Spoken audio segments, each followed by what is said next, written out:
আগে একটা সময় ছিল যখন হচ্ছে ভিডিও রেকর্ডের টাইমে বাইরে যদি সাউন্ড টাউন্ড হইতো তাহলে প্রচন্ড পরিমাণ বিরক্ত হইতাম এবং ওয়েট করতাম কখন সেই সাউন্ডটা শেষ হবে এবং আমরা ভিডিও রেকর্ড শুরু করতে পারবো। হ্যাঁ, কিন্তু এখন দিন বদলাইছে।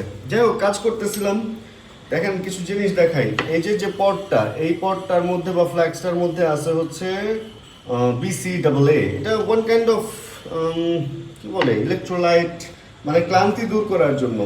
আর এটার মধ্যে কি নিছি জানেন? এটার মধ্যে নিছি একটা প্রি ওয়ার্কআউট সাপ্লিমেন্ট। কারণ ইদানিং যে গরম পড়ছে, প্রি ওয়ার্কআউট নট ফর গরম, বাট BCAA এই গরম বা ক্লান্তি এই সমস্ত জিনিসে খুব কাজে দেয়। আর BCAA এর আরেকটা ব্যাপার কি আছে, এটা আমার তরকারি পাতিল, এটা আমার ময়লার ঝুড়ি, আমি রান্নাঘরে ভিডিও করতেছি। যাক, আমরা ক্যামেরাটা ঘুরাই। ঘটনা হচ্ছে BCAA যে ব্যাপারটা, BCAA আপনি চাইলে যারা আমরা ট্যুর ট্রাভেল করি আমরাও এটা ইউজ করতে পারি। BCAA আমি এইগুলো টুকটাক কিছু জিনিস দেখাই আর কি। এই যে BCAA সাপ্লিমেন্ট এটা BCAA রুল 1 যে ব্র্যান্ডটা ওদের, এখানে ইনগ্রেডিয়েন্টের নাম টাম লেখা আছে, চাইলে এই BCAA রুল 1 সার্চ করেও দেখতে পারেন। এটা নট ফর অনলি জিম, এটা আপনি যদি এমন হয় যে গরমে রাইড করেন দীর্ঘক্ষণ, বা এটা অ্যাথলেটদের জন্য, তো দীর্ঘক্ষণ গরমে রাইড বা সাইকেলিং যারা করে তারাও চাইলে BCAA ইউজ করতে পারে। তো জিম ব্যাগ রেডি করছি, জুতা টুতা ভরছি, সব কিছু। এখন কিছুক্ষণের মধ্যে জিমে রওনা হয়ে যাব। আর ভয়টা কি লাগে জানেন? এই ভিডিও করতে যায় অনেক সময় দেখা যায় অনেক কিছু রাইখা চলে যাই। তো একটা হাফ প্যান্ট পরবো, একটা টি শার্ট পরবো, দেন জিমে রওনা হয়ে যাব। আর আজকে আমি সত্যি কথা ভিডিও রেকর্ড করতেছি প্রায় 3 দিন পর। আমার কাছে স্টক ফুটেজ ছিল, ওইগুলোতে আমি কিছু ভিডিও মানে আপলোড করছি। অ্যান্ড এখন যেটা করতেছি 3 দিন পর আজকে রেকর্ড করতে, আমার সত্যি কথা 3 দিন পর আজকে ভিডিও রেকর্ড করতে যায় মনে হইতেছে যে আমি কি আসলে ভিডিও করতে পারবো, মানে আমার দ্বারা কি সম্ভব হবে, এরকম একটা ব্যাপার হচ্ছে। আর আরেকটা জিনিস আজকে ফিল করতেছি যে আমার একটা স্ট্যান্ড দরকার। মানে স্ট্যান্ড দিয়ে যদি ভিডিও করি তাহলে মনে হয় আরেকটু ভালো করতে পারবো। স্ট্যান্ড ছাড়া জোশটা পাচ্ছি না, কীরকম যেন বিভিন্ন জায়গায় রাখতে পারতেছি না। এটা যদি বিভিন্ন জায়গায় রাইখা টাইখা ভিডিও করা যায় তাহলে মনে হয় ব্যাপারটা একটু ভালো হয়। আর ঘরটার একটু গুছগাছ করতেছি, রান্নাঘরটা গুছানো মোটামুটি অনেকটাই হয়েছে। সামনে চেষ্টা করবো যে বেডরুম অ্যান্ড সব কিছু আর একটু গুছায় আপনাদের সাথে এগুলোও শেয়ার করার জন্য। কারণ খুব এলোমেলো হয়ে গেছিলাম, এখনও নিজে এলোমেলো আছি। ঘর গুছানো শুরু করছি, তাই না? ঘাইমা টাইমা কি অবস্থা, খুব তাড়াতাড়ি নিজেও ফিটফাট হয়ে যাবো ইনশাআল্লাহ। ভাগ্যটা আমার এতই খারাপ যে লিফটটা বন্ধই থাকে। আমি যখন নামি 3:25 বাজে, 4টায় হচ্ছে লিফট চালু হবে। কারণ প্রত্যেক দিনই আমার টাইমিংটা এমন হয় 2:30 থেকে 4টা এর মধ্যে আমার বের হওয়া হয়, অ্যান্ড লিফটটা থাকে বন্ধ। সকাল থেকে বৃষ্টি আসতেছে অ্যান্ড বৃষ্টি যাইতেছে, আর আমাদের মোটর এখনও পর্যন্ত চালু। এটার পেছনে কারণ হচ্ছে মিরপুর এলাকায় আমি লাস্ট 2 বছর ধরে আছি, কিন্তু কখনো পানির সমস্যা আমাদের এই রোডটাতে দেখি নাই। বাট লাস্ট 2-3 দিন হলো পানির সমস্যা এখানেও শুরু অলরেডি হয়ে গেছে। আশপাশে শুনছিলাম যে আমতলা বা ওই গ্রেসের যে গল্লি, ওইদিকে পানির কিছু ঝামেলা টামেলা আছে, বাট আমাদের এদিকে ছিল না। কিন্তু অবশেষে হয়েই গেল। একটু কোল্ড স্টার্ট দিই, অ্যাটলিস্ট 30 সেকেন্ড, অ্যান্ড হেডলাইটটা অফ করে দিই। দিনের বেলা দরকার নেই। আর হেডলাইট অফ করা মাত্রই ডিআরএলের আলোটা যাবে বেড়ে, এতেই আমার চলবে। বলে কিছু লোকের জ্বলবে, তাতেই আমার চলবে। সাইকেল দেখি আজকে 2টা। বাইকটা বেশ ময়লা হয়েছে অ্যান্ড একটু ধোয়াও লাগবে। তার আগে চলেন আমরা কোল্ড স্টার্টটা শেষ করে বের হই। ওরে সর্বনাশ, সিএনজিতে যে হর্ন লাগাইছে, আমি ভাবছিলাম ট্রাক আসতেছে, মেবি পপ পপ করে উঠছে। ও বৃষ্টি একটা অদ্ভুত শান্তির নাম। ঘরে থাকলে না বোঝা যায় না যে বাইরের ওয়েদারটা এত বেশি সুন্দর, এত বেশি ঠান্ডা ঠান্ডা একটা ফিল। অ্যান্ড এই গলিটা কিন্তু অদ্ভুত, দেখেন আম গাছ বিল্ডিংয়ে টিল্ডিংয়ে লেগে গেছে, একটা অদ্ভুত ফিল দেয়। এই রাস্তাটা এর আগে যখন ভাঙা ছিল, পিচ ঢালাই ছিল, তখন একটা রেট্রো ফিল দিত। এই সিমেন্ট ঢালাইটা করার পর রেট্রো ফিলটা কীরকম যেন একটু কমে গেছে। যাই হোক, বাইক ভাই একটা আনন্দের নাম, একটা উৎসবের নাম, একটা আবেগের নাম, একটা আকাঙ্ক্ষা বলবো না কি বলবো বুঝতেছি না। মানে দেখেন, ঘরে গরমে বুঝতেছিলাম না যে আসলে বাইরে বৃষ্টি হইতেছে কিন্তু ঠান্ডা নাই কেন। এখন এই হাফ প্যান্ট হাফ স্লিভ পরে যখন বের হইছি রাস্তায়, মানে এত সুন্দর একটা ফিল লাগতেছে, এত সুন্দর একটা ফিল লাগতেছে। বাইক আসলে একটা আবেগ ভাই। আরেকটা জিনিস আপনাদের সাথে শেয়ার করি, রিস্ট পেইন, এই যে হাতে যে ব্যথা, এই হাতে ব্যথার ব্যাপারটা আপনাদের সাথে একটু ছোটোখাটো করে মনে হয় শেয়ার করার সময় চলে আসছে, কারণ এই প্রবলেমটা আমার ছিল না। নর্মালি আমরা যখন বাইক চালাই এই হ্যান্ডেল আমরা অনেকে এমনি ধরি, এখান থেকে এটা ব্রেকটা ভালো হয়, আবার যদি এইভাবে ধরি এখান থেকে ব্রেকটা এখানে এক আঙ্গুল দিয়ে ধরলে কম হয়, তো সব আঙ্গুল দিয়ে ধরতে হয়। আসলে ইমার্জেন্সি সিচুয়েশনে সব আঙ্গুল দিয়ে এইভাবে ব্রেকটা ধরা কষ্ট হয়ে যায়, দেখা যায় একটা আঙ্গুল বা দুইটা আঙ্গুল যদি ব্রেকের উপরে থাকে সুবিধা হয়। আর এই কারণে আমরা একটু এখানে ধরি, যাতে এইখান থেকে লিভারটা এখানে একটু দূরের দিকে না, এই কারণে এই দিক থেকে ব্রেকটা ধরতে সুবিধা হয়, এই জন্য হচ্ছে আমরা ব্রেকটা এই দিকে ধরি। এখন কথা হচ্ছে রিস্ট পেনের সাথে ব্রেক ধরার তো কোনো সম্পর্ক নাই, রিস্ট পেনের সাথে সমস্যাটা অন্য জায়গায়। ঘটনা যেটা ঘটছে, আমরা দেখেন বাইক যখন চালাই অন্যান্য বাইকের গ্রিপগুলা একটু থেমে দেখাইতে হবে, একটু নরম থাকার কারণে এই যে যে জিনিসটা এখানে একটু কিন্তু উঁচু, এই রাউন্ড শেপের ব্যাপারটা একটু উঁচু, অ্যান্ড এটা লোহা, এই সার্বিক সব মিলে এই লোহাটা থাকার কারণে এইখানে আমরা একটা ভর দেই, অ্যান্ড এই মাঝখানে ঠিক এই জায়গাটা আমার চাপ লাগে।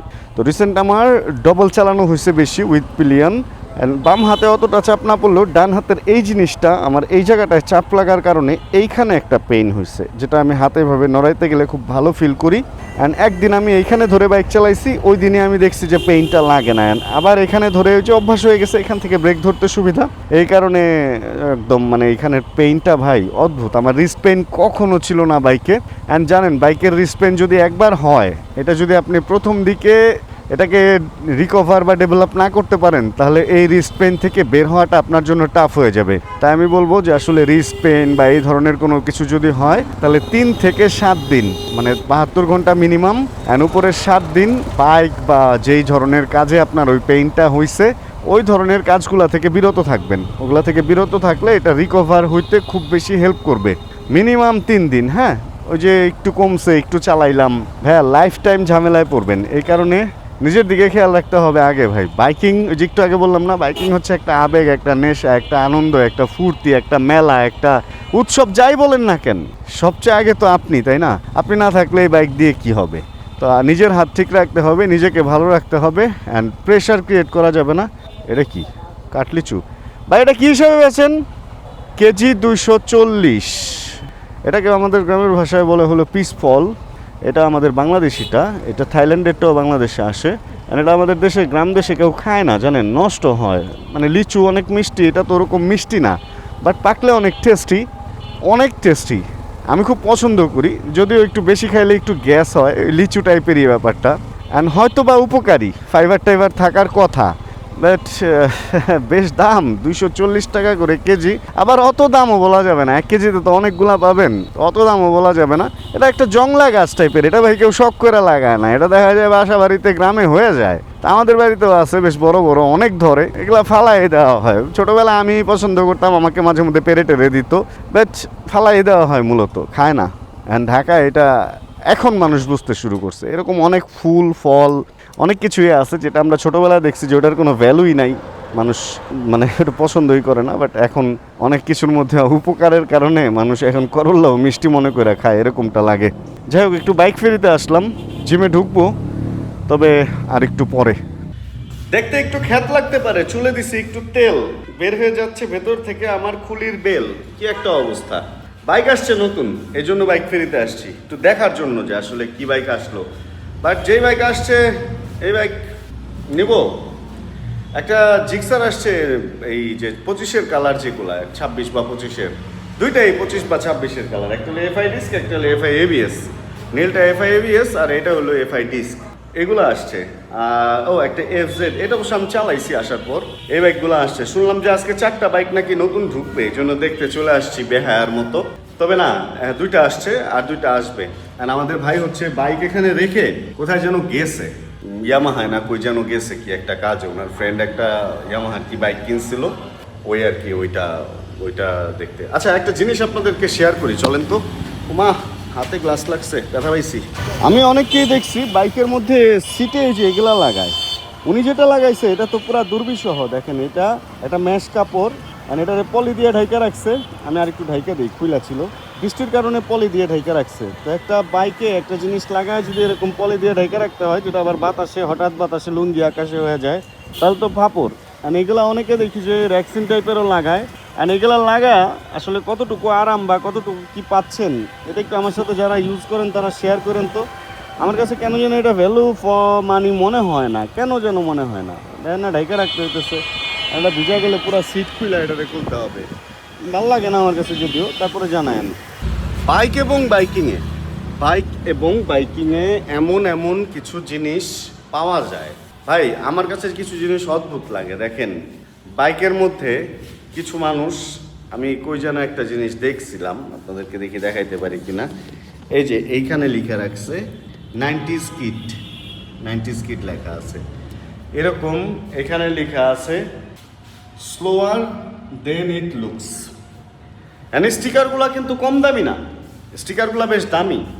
এরকম স্টিকার আপনি বিভিন্ন জায়গায় পাবেন, যেমন এখানে নাইট রাইডার লেখা।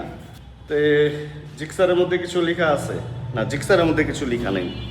একটা বাইক যখন ডিজাইন করে, এটা কোম্পানি তাদের সৌন্দর্য অনুযায়ী ডিজাইন করে।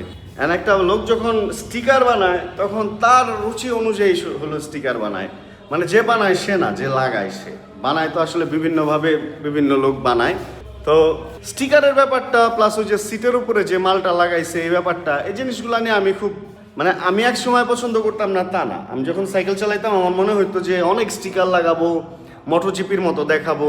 তো ওইটা একটা ফিল, যে মানে আমি ছোটবেলায় ভাই অনেক অ্যাক্সিডেন্ট করছি, হাত টাত ভাঙছি, উল্টায় পড়ছি, এরকম ঘটনা ঘটছে।